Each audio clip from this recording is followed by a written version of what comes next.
बहुत समय पहले गंगा नदी के किनारे बसा था सुंदर गांव हरियाली नगर। इस गांव में रहते थे मेहनती किसान, दुकानदार और सभी लोग बड़े सीधे साधे थे। गांव में सबसे ज्यादा सम्मान पाने वाला था एक किसान राम सिंह।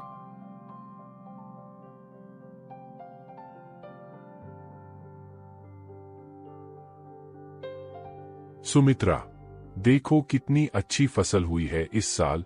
गेहूं के दाने सोने जैसे चमक रहे। हाँ, भगवान का शुक्र है। आपकी मेहनत और ईमानदारी का फल मिला है। पापा, आप हमेशा कहते हैं कि मेहनत और सच्चाई से कमाया गया पैसा ही सुख देता है। बिल्कुल सही कहा बेटा। झूठ और धोखे से कमाया गया पैसा कभी टिकता नहीं। इसी समय शहर से आया एक व्यापारी मनोहर।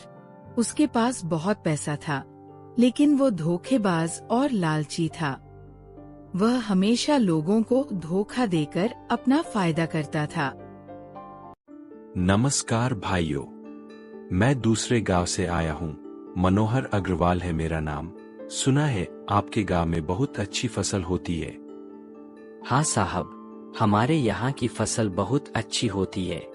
राम सिंह भाई सबसे अच्छे किसान हैं।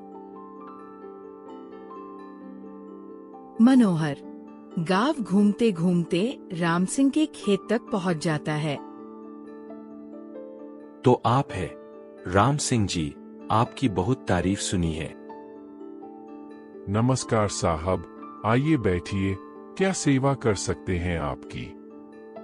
मैं आपकी पूरी फसल खरीदना चाहता हूँ। नाम है मनोहर अग्रवाल। ये तो बहुत अच्छी बात है। आप क्या भाव देंगे? ये भोला भाला लगता है। इसे आसानी से बेवकूफ बनाया जा सकता है। मैं आपको बाजार से 50 रुपए ज्यादा दूंगा प्रति क्विंटल। बस एक छोटी सी शर्त है। पहले आप मुझे 50,000 रुपए एडवांस दे। ये मेरी कंपनी की पॉलिसी है। लेकिन साहब, खरीदार एडवांस देता है, बेचने वाला नहीं।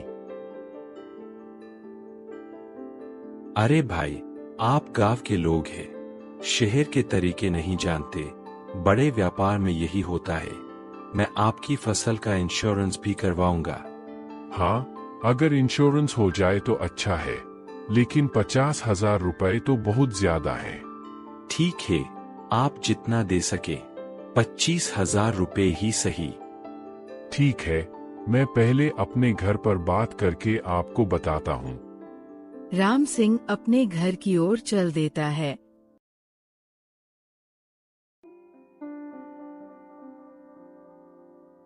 सुमित्रा, वो व्यापारी अपनी फसल अच्छे दाम पर खरीद रहा है और कह रहा था कि एडवांस देना पड़ेगा। क्या करूं? जी, मुझे कुछ अजीब लग रहा है। पहले कभी सुना नहीं कि बेचने वाला एडवांस दे। लेकिन वो इंश्योरेंस की बात भी कर रहा था और फिर बाजार से 50 रुपए ज्यादा भी दे रहा है। पापा, मैंने स्कूल में पढ़ा है कि हमेशा एडवांस खरीदार देता है। कहीं कोई धोखा तो नहीं? नहीं बेटा, वो इतना बड़ा व्यापारी है, गलत क्यों करेगा? राम सिंह ने अपनी पूरी जमा पूंजी निकाली और मनोहर को देने के लिए चल पड़ा। राम सिंह ने अपनी पूरी जमा पूंजी निकाली और मनोहर को 25,000 रुपए दे दिए। बहुत अच्छा राम सिंह जी, अब मैं कल अपने ट्रक भेजूंगा फसल लेने के लिए। कल? इतनी जल्दी? अभी तो फसल काटी भी नहीं है। अरे हाँ, मैं भूल गया। 1 हफ्ते बाद आऊंगा। आप फसल तैयार रखिए।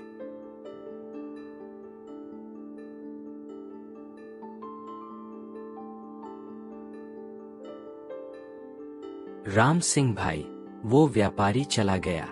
कुछ जल्दी में लग रहा था। हाँ, कह रहा था कि दिल्ली में अर्जेंट काम है, 1 हफ्ते बाद वापस आएगा। राम सिंह, मुझे उस व्यापारी पर शक है। उसकी आंखों में धोखा दिख रहा था।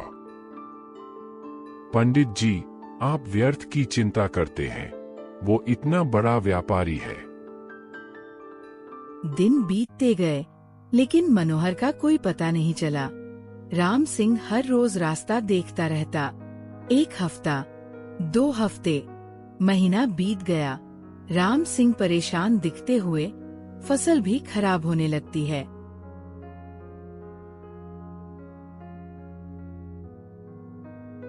अभी तक वो व्यापारी नहीं आया। अब तो फसल खराब होने लगी है। पता नहीं क्या हुआ, कहीं कोई एक्सीडेंट तो नहीं हो गया।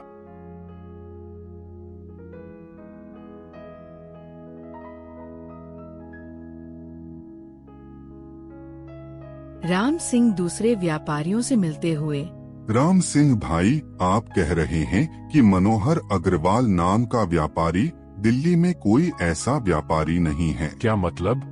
वो तो कह रहा था कि बड़ी कंपनी है। भाई, लगता है आप धोखे में पड़े हैं। पहले भी कई किसानों के साथ ऐसा हुआ है।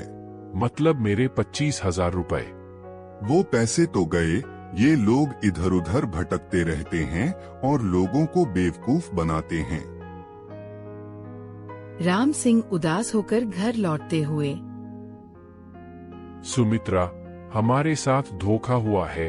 वो व्यापारी झूठा था। मैं पहले से ही कह रही थी कि कुछ गड़बड़ है। अब क्या होगा? पापा, आपने मेरी बात क्यों नहीं मानी?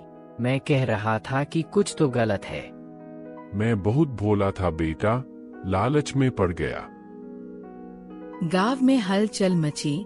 गांव के लोग राम सिंह के घर इकट्ठे होते हुए, राम सिंह भाई, सुना है आपके साथ धोखा हुआ है। हमें लगा ही था कि कुछ गड़बड़ है। वो व्यापारी बहुत जल्दी में था। बेटा, मैंने पहले ही कहा था कि उसकी आंखों में धोखा है, लेकिन अब पछताने से क्या फायदा। राम सिंह की फसल खराब होते हुए राम सिंह की फसल बर्बाद हो गई। उसके पास न पैसे थे, न कोई खरीदार। परिवार की आर्थिक स्थिति खराब हो गई। राम सिंह अपने खेत में अकेले बैठे हुए सोचते हुए, मैंने बहुत बड़ी गलती की है। लालच में पड़कर अपनी मेहनत की कमाई गंवाई है, लेकिन अब हार नहीं मानूंगा।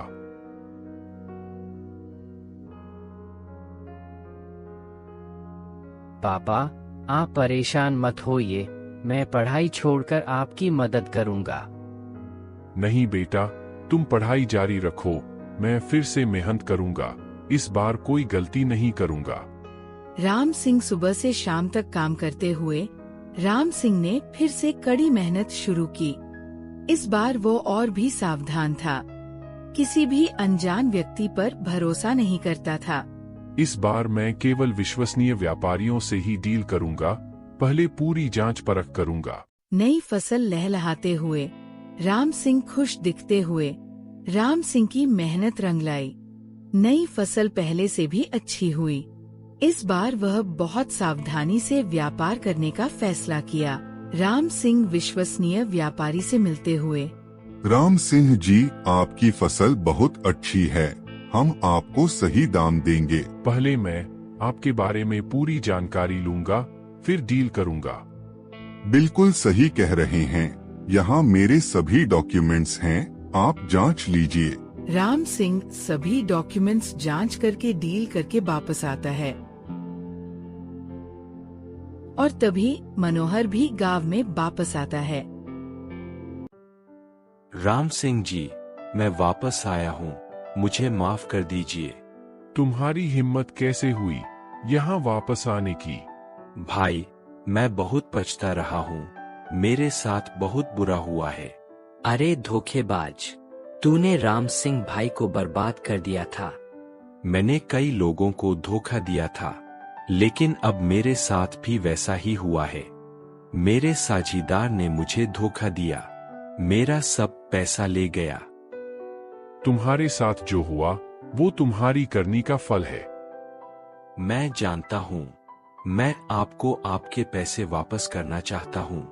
मेरे पास एक गहना है, उसे बेचकर पैसे दूंगा।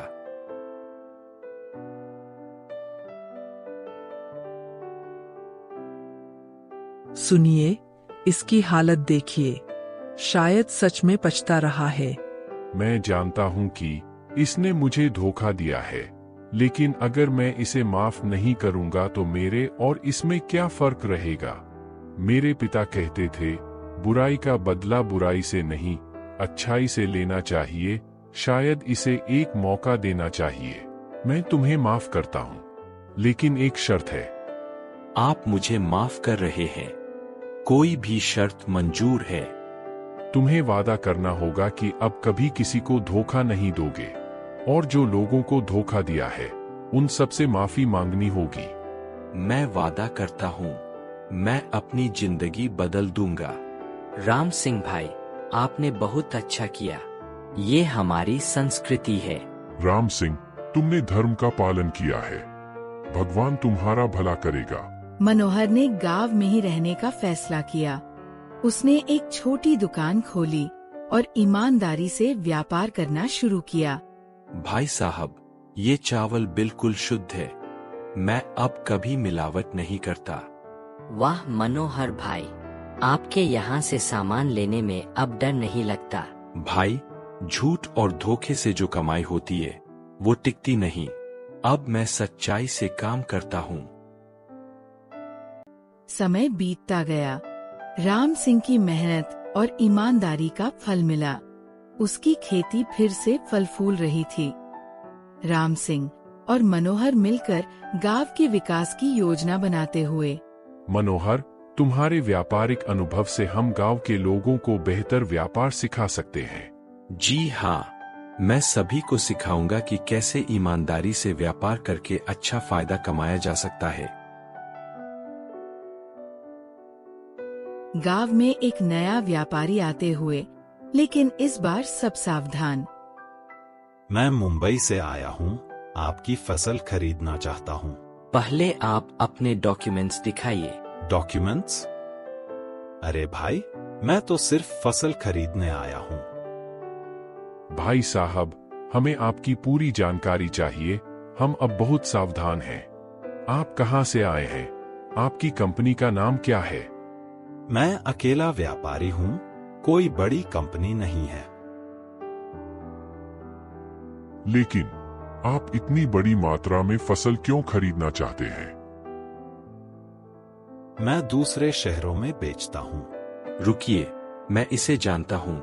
ये भी वैसा ही धोखेबाज है जैसा मैं था। मनोहर को देखकर वह व्यापारी भागने लगता है। देखो कैसे भाग रहा है। पहले हमारे साथ भी ऐसा ही होता था।